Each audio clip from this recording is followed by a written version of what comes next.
ကျုံမလုံးမချုံနောက်ကျောမလုံးနဲ့ဘဝတွေရောက်နေပါတယ်အမှန်တကယ်အလုံးလုံးမယ်ဆိုရင်သက်ဆိုင်ရာနယ်မြေရဲစခန်းတွေမှာပြည်မှုကျုံးလုံးနဲ့သူတို့မှာနော်တကယ်အလုံးလုံးမယ်ဆိုလို့ရှိရင်ဇယားရှိတယ်ပြည်မှုမှတ်တမ်းတွေရှိပြီးသားဖြစ်ပါတယ်အချိန်မီနှိမ်နှင်းပေးပါဖြည့်ရှင်းပေးပါအကြမ်းဖက်မှုတွေခုလိုမျိုးလူရမှုတွေနှိမ့်စင်နဲ့များတိုးသွားလာနေတဲ့ရန်ကုန်မြို့ကြီးမှာအခြေခံလူရန်စားတွေနဲ့နေ့စဉ်အလုပ်ပြန်အမျိုးသမီးတွေပေါ်မှာမလုံးမကြုံဖြစ်နေပါတယ်ဒီကိစ္စတွေကိုနိုင်ငံတော်လူကြီးမင်းတွေဆိုရအာဏာပိုင်တွေနဲ့သိရှိပြီးတော့เนาะသက်ဆိုင်ရာနေမြေရဲစခန်းကရဲမှုတွေရဲစခန်းမှုတွေအမေရိကန်အလုပ်လုပ်ကြဖို့ကျွန်မမျှော်လင့်ပါတယ်ဟုတ်ပြီပထမဆုံးပြောမယ်အားလုံးပဲမင်္ဂလာပါကျွန်တော်တို့ရဲ့ channel မှာကြိုဆိုပါရစေကျွန်တော်တို့ရဲ့ channel ကဆိုရင်မြန်မာနိုင်ငံအတွင်းလက်တော်ဖြစ်ပေါ်နေတဲ့နေ့စဉ်သတင်းထူးသတင်းတွေကိုတင်ဆက်ပေးတော့မှာမို့ကျွန်တော်တို့ရဲ့ channel ကိုစောင့်မျှော်အားပေးဖို့တိုက်တွန်းအပ်ပါတယ်စီမံကိန်းရက်တန်ပြီဆိုတဲ့အကြောင်းအရာဖြစ်ပါတယ်ဒီအကြောင်းအရာကိုကျွန်မပြောမယ်လို့စိတ်ကူးထားတာတော်လက်တော်ပထမဆုံးပြောရမယ်အကြောင်းအရာတခုအရေးပေါ်လာတယ်အဲ့ဒါဘာလဲဆိုတော့အခုမနေ့ပေါ့နော်ကျွန်မခီးတစ်ခုသွားတယ်တော့ကျွန်မတို့ရှိကတမန်တစ်ဆင့်စီးရတယ်တမန်ပြီးလို့ရှိရင်ကားတစ်ဆင့်နှစ်ဆင့်စီးရတယ်ပေါ့နော်အဲ့ဒီတမန်ခိတ်မှာဂျာနယ်ကျော်ဦးချစ်မောင်တို့တယောက်ကိုကျွန်မမျက်မှန်ထင်ရှားတွေ့လိုက်ရတယ်နော်ကျွန်မကဂျာနယ်ကျော်ဦးချစ်မောင်တို့ဂျာနယ်ကျော်မမလေးတို့သူတို့ဇနီးမောင်နဲ့ရဲ့ရေးထားတဲ့စာပေလေးတွေကျွန်မကသဘောကျတယ်ကျွန်မအမြဲတမ်းစာပေလေးတွေဖတ်တယ်ပေါ့နော်ကျွန်မသဘောကျရတဲ့လေးစားရတဲ့စာရေးဆရာဇနီးမောင်နဲ့ပေါ့နော်ဂျာနယ်ကျော်ဦးချစ်မောင်ကအခါတစ်ပါးမှာတဲ့သူအလုပ်ကိစ္စနဲ့ဘိုင်းကားစီးပြီးတော့အပြင်သွားတဲ့အခါမှာသူ့ရဲ့လွယ်အိတ်ကိုကပိုင်းနှိုက်တောက်ကဗိတ်တားနဲ့ခွဲပြီးကပိုင်းနှိုက်တယ်နောက်ကနေပြီးတော့သူ့လွယ်အိတ်ကိုကပိုင်းနှိုက်နေတာသူသ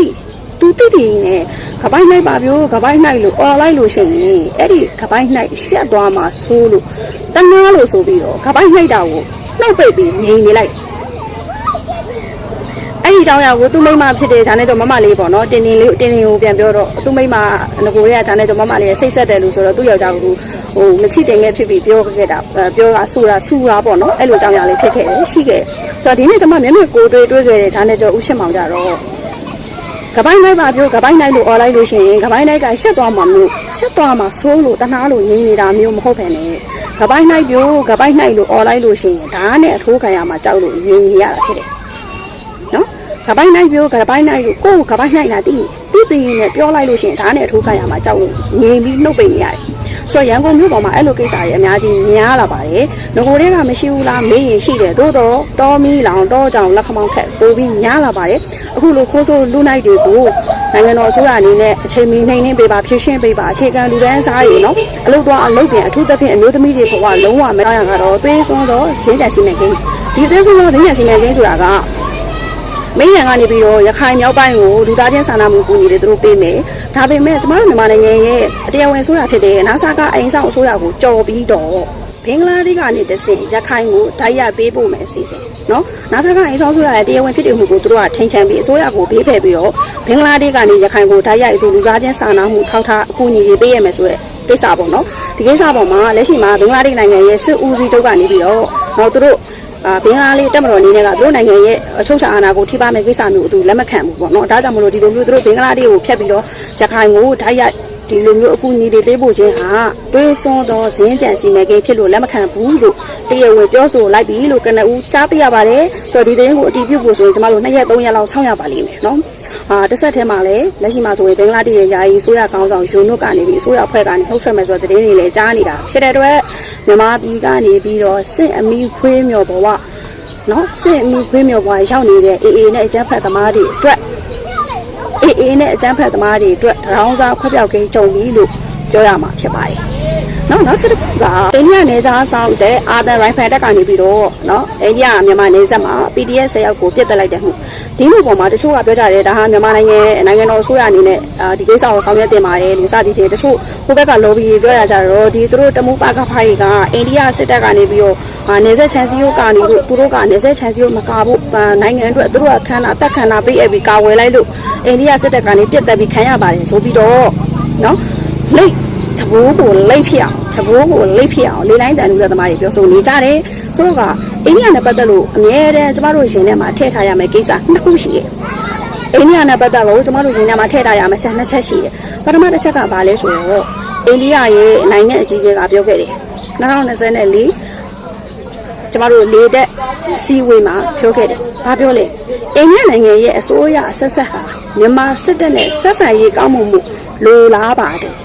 ထပ်ပြောမယ်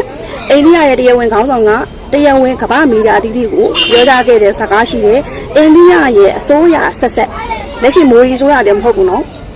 သူတို့ပါတီမာမူလက်ရှိအိန္ဒိယသမ္မတပေါ့နော်သူတို့ပါတီမာမူရဲ့အစိုးရလက်ထက်တည်းမဟုတ်ပဲနဲ့သူတို့အိန္ဒိယနိုင်ငံရဲ့အစိုးရဆက်ဆက်ဟာမြန်မာတပ်မတော်နဲ့မြန်မာစစ်တပ်နဲ့ဆက်သွယ်ရေးဆက်ဆံရေးကောင်းမှုကိုသူတို့အမြဲတမ်းဆန္ဒရှိပါတယ်အဲ့ဒီစကားတစ်ခုနောက်တဲ့စကားတစ်ခုကဘာလဲဆိုတော့ပြီးခဲ့တဲ့2လပိုင်းလောက်က2လပိုင်း3လပိုင်းလောက်ကအိန္ဒိယနိုင်ငံရဲ့မီဇိုရမ်ပြည်နယ်ကအိန္ဒိယမီဇိုရမ်ပြည်နယ်ဝန်ကြီးချုပ်ပြောခဲ့တဲ့စကားတစ်ခုရှိတယ်နိုင်ငံသားတချို့ကတဲ့သူတို့အိန္ဒိယပြည်နယ်ကိုဖြတ်ပြီးတော့နေဆက်ကနေတည်းမြန်မာပြည်ချင်းတောင်တန်းပေါ်မှာရှိတဲ့သဘုံတွေကိုလက်နက်ကင်တင်နှန်းနေပို့ချပေးနေပါတယ်လို့ပြောခဲ့တဲ့စကားတစ်ခုရှိတယ်ဒါကျမတို့အိန္ဒိယနဲ့ပတ်သက်ရင်အများနဲ့သိထားရမယ့်အချက်တစ်ချက်ဖြစ်တယ်။ဆိုတော့လက်ရှိမှာအိန္ဒိယမြန်မာနယ်စပ်ကတမူပါကဖဆိုတဲ့ရပ်ဘက်တွေကိုအိန္ဒိယနေသားဆောင်တက်ကပြစ်ခတ်မှုနဲ့ပတ်သက်လို့အဲ့ဒီမှာမြေပြင်တာဝန်ရှိသူတမူပါကဖအဖွဲ့ရဲ့ခေါင်းဆောင်ဆိုတဲ့ကောင်ကပြောထားတယ်လေဒီ AR သတင်းဌာနကအင်တာဗျူးကိုကျွန်မဖွင့်ပြပါမယ်။3ရက်နေ့မနေ့ပိုင်းမှာသူတို့လာလေးတယ်။ဖြတ်ထားဘောနော်အဲ့အာဆရာဆရာအဲ့ဒီသူတို့ရဲဘော်တွေလာကြဘောနော်လာကြပြီးတော့အဲ့ကြောက်ကမှရဲဘော်တွေတွေ့ဆုံပြီးတော့လိုက်ပါပြောပြီးတော့အဆင်ပြေနေပါပေါ့ဒီလိုဆိုလည်းငြိမ်းချမ်းနေတယ်ဘာညာဆိုတော့ပြောတော့ပဲဒါပေမဲ့အဲ့73ရက်နေ့ညနေပိုင်းမှာအဲ့မှာရောမတွေ့ရဘူးဆမ်းမှာအဲ့လိုဆမ်းအဲ့တာရှိတယ်တားပြီးတော့ဆမ်းမှာမကြည့်တော့ဘူးတဲ့ရဲဘော်ကကြောက်နေတော့အနိကားရာကိုမေးကြည့်ရတယ်အဲ့ဒီဘောအားနဲ့တော့ဆိုအဲ့ဒီရန်နီးရလေအဲ့ဒီကရန်နီးရခါကျတော့နေရကတားနီးရခါကျတော့အဲ့နားလေးကဟောပေါ့နော်ယူစန်တာဆိုကြေးအောင်တွားပြီးတော့အဲ့ကအဲ့မှုနဲ့အဲ့မှုကိုတွားမှတွေ့ရပေါ့နော်ဒီကဟောပါပေါ့အဲ့လိုတာမရှိတယ်ပေါ့တွားတွေ့တဲ့ခါကျတော့ဘာမှမလုပ်ရဘူးခင်ဗျာတို့အရင်ပြောခဲ့ရဘာမှမပြောရဘူးတွေ့ချင်းပြီးတဲ့ငါတို့တနန်းနဲ့ပြစ်တယ်ငါတို့ကလည်းပြန်ပြစ်တဲ့ခါကျတော့အကုန်တေးကုန်တယ်အလောင်းဆင်လောင်းရတယ်အဲ့လိုပြောခဲ့ရပါတော့ကိုယ့်ဘက်ကဘာမှတော့မပြောရဘူးတို့ကအရင်အဲ့လိုစတာပြောကိုယ့်ဘက်ကလည်းမယုံတဲ့ခါကျတော့မယုံနိုင်ဖြစ်နေတာပေါ့အဲ့နဲ့ဒီလိုပဲဖမ်းထားတယ်ပဲထင်တာပေါ့မဖြစ်နိုင်ဘူးပေါ့တိုက်ပွဲဖြစ်တဲ့နဲ့လည်းကြားပါလေကျွန်တော်တို့ဒီဟာရအဲ့ဒီနေရာလူနေနေလည်းနီးရရဒီကမာရဲ့နောက်မှာဆိုလို့နော်73ရက်နေ့မနေ့မှာအဲ့ဒီအိန္ဒိယနယ်ကြားဆောင်တဲ့အာသန်ရိုင်ဖယ်တက်ကတမူပါခပါစကန်ကိုလာတွေ့ခဲ့တယ်သူတို့ချင်းချင်းစကားတွေပြောပြီးတော့ပုံမှန်တိုင်းပဲသူတို့ပြောပြီးတော့ညနေခင်းမှာသူတို့တမူပါခပါ10ယောက်အသက်ခံပြီးပျောက်သွားတယ်နော်လေယူလေသိန်းကထမင်း9ရက်မစားရတဲ့စကားပြောရင်းနဲ့အားပြက်ပြီးတော့လေဖြတ်သွားမှတော့ဆိုရတယ်နော်online ပေါ်ကနေပြီးလေလိုက်တန်လူသက်သမားတွေကသာလက်တိလက်မောင်းတန်းပြီးတော့သူတို့ခံပြင်းတယ်လို့ဘာဖြစ်တယ်လို့ညာဖြစ်တယ်လို့ပြောနေကြတာမြေပြင်မှာတကယ်ဖြစ်တဲ့ဟာတွေကစကားကိုဝေ့လဲကြောင်ပဲပြောပြီးလူရင်းမရောက်ဖ ೇನೆ ဝေ့လဲကြောင်ပဲလိမ့်နေတယ်နော်ဝေ့လဲကြောင်ပဲလိမ့်နေတယ်သူ့ရဲ့စကားမှာကသူတို့အဲ့ဒီသူတို့အသက်ခံရတဲ့ PDF တမှုပါကားဖားတွေနဲ့အဲ့ဒီအိန္ဒိယအာသန်ရိုင်ဖယ်တက်ကလူတွေနဲ့73ရက်နေ့မနက်မှာသူတို့တွေ့ဆုံဆွေးနွေးခဲ့တယ်ဆိုတာသူတို့အမြဲတမ်းအချိတ်ဆက်ရှိနေတာလိုင်းပေါ်မှာ lobby တွေပြောသလိုနေဆက်ချန်ကြီးကိုကာလို့ပြဿနာဖြစ်တာမဟုတ်ဘူးသူတို့ဂျားနဲ့မှာလက်နက်မောင်းကိုမူးရင်မောင်းကိုစေးဝါရိတ်ခါမှောင်းကိုအများနဲ့ရှိနေတယ်သူတို့အချင်းချင်းကအဆက်အသွယ်ရှိနေတယ်ဝေစုမတဲ့လို့စခွက်လူရင်ဖြစ်တဲ့ပြဿနာလိုင်းပေါ်မှာပြောနေသလို lobby တွေပြောနေသလိုနေဆက်ချန်ကြီးကိုကာလို့ချင်းများတဲ့ပြဿနာမဟုတ်ဘူးဆိုတာအဲ့ဒီမှာတက်သေးပိုင်းထောက်တာရှိတယ်နောက်ဆုံးတစ်ခုကတော့အာဓမ္မဒီဓမ္မကိုနာရိုးထုံးစံမရှိတဲ့အကြောင်းကျွန်တော်လူမှုကွန်ရက်ပေါ်မှာအရိယာမန်နိုင်တော့ရရိတ်တာကဥဒူရိယဆိုတဲ့ပုဂ္ဂိုလ်ကနော်သူကိုယ်သူယဟန္တာပါသူယဟန္တာမဟုတ်ဆိုတာမဟာနာဆရာတော်တွေလာစစ်ပါလာစစ်လို့ရှိရင်အဲ့ဒီမဟာနာဆရာတော်တွေကိုတထိုင်နဲ့သောတာပန်တရားအရိယာပုဂ္ဂိုလ်ဖြစ်အောင်ဟောနိုင်ပါလေဆိုပြီးတော့အာရမဝါဒီဒီအာရမဝါဒတွေဟောပြောနေတဲ့ဥဒူရိယကိုနော်ကျမတို့ဆရာဦးကအများကြီးမစိုးရင်စာတင်သားကလောင်နဲ့မဲမစိုးရင်စာတင်သားရခင်ယဟန်ဘွားဆိုလို့ရှိရင်ဥအိနာတိယပြင်းဝန်သားဘွယ်ရတကယ်စာတက်ပြီးတဲ့ကျန်းကစာပေတွေတက်မြောက်တဲ့ပြင်းဝန်သားပွဲရဆရာဦးကမြိုင်နဲ့ဦးအောင်စောတို့နှစ်ယောက်ကနေပြီးတော့ဒီဥတူရိယရဲ့ပြောဆိုမှုတွေကအာဓမ္မလားဓမ္မလားဆိုတာကိုကျမတို့မဟာနာဆရာတော်ကြီးရှင်မှာကျမတို့လူတွေလိုပြောမယ်ဆိုအမှုတိုင်တာပေါ့နော်ဒီကိစ္စနဲ့ပတ်သက်ပြီးတော့မနေ့ကမဟာနာဆရာတော်ကြီးတွေကိုယ်တိုင်စီဝေးဆုံးဖြတ်တဲ့အခါမှာအရိယာမန်နိုင်တော်ရရိတ်တာဥတူရိယရဲ့ပြောဆိုမှုတွေကအာဓမ္မဝါဒဖြစ်တဲ့အတွက်ဥတူရိယအပါဝင်သူ့ရဲ့တပည့်အတာဝကတပည့်တပည့်29ဦးကိုအာဓမ္မဝါဒတွေစွန့်လို့ဖို့မဟာနာဆရာတော်ကြီးတွေကဆုံးမဩဝါဒ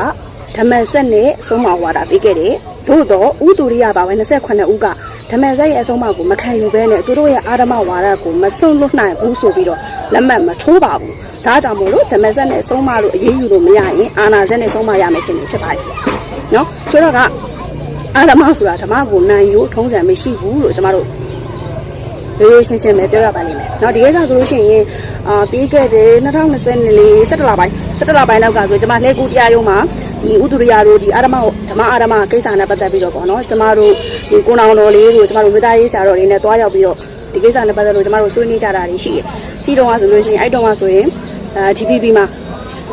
လက်ကူတရားရုံးကိုလည်းဆန္ဒသွားပြတဲ့မဘာသာဆရာတော်တွေနဲ့မပုသူတို့အဖွဲ့တွေနှိထုတ်ခံလိုက်ရပါတယ်ဆိုပြီးတော့လေဖန်းတန်းစီပြီးတော့ပေါ့လေဖန်းတန်းစီပြီးတော့ဝါဒဖြန့်ခဲ့တဲ့အခိုက်အတန့်တွေရှိပါတယ်เนาะဆိုတော့ကမပုသူတို့အဖွဲ့ကနှိထုတ်ခံရတာမဟုတ်ဘဲနဲ့အာဓမဝါဒတွေကိုဟောပြောနေတဲ့ဥတူရိယတို့အဖွဲ့နှိထုတ်ခံလိုက်ရပြီ